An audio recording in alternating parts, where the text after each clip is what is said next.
In this drill, let's look to see how we can improve hand and arm ribcage scapular connection and rotation in both back, down and through swing. So just with a piece of tubing, it doesn't have to be a loop, so it can be a piece of TheraBand or even a bungee cord if you have one of those available.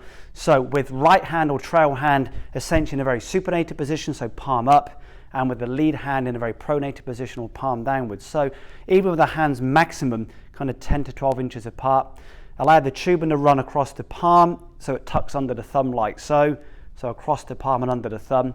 Very actively and quite almost aggressively and abrasively, just start to separate the hands until, as you'll see here now, my hands are somewhat in line with my shoulder joints is set up. So the tubing is fairly resistant, fairly stiff, obviously not to the point where it's going to break. So trail hand palm up, lead hand palm down, quite actively pull the tubing apart.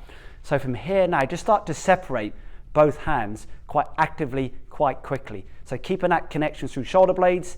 As you start to rotate back, rotate through the rib cage, rotate through the neck, so rotate through that spine as always, keeping the arms down, keeping the hands in line with shoulder joints, but actively separating almost that kind of pulsing movement through both hands.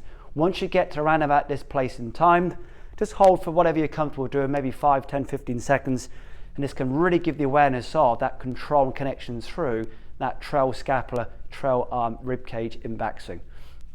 As you then start to move into downswing impact, continuously always separating both hands, now being very aware of the connection through really that kind of lead scap, lead upper arm humerus, hand path as we move through. So again, holding that connection through both arms as you come through. And certainly in the through swing phase, when we look at things like centripetal force or really the force going back up the shaft through impact, and one of the more kind of almost informal definitions I try and give players is that certainly as you move through impact, it's actively pulling the grip off the shaft as you move through and post impact.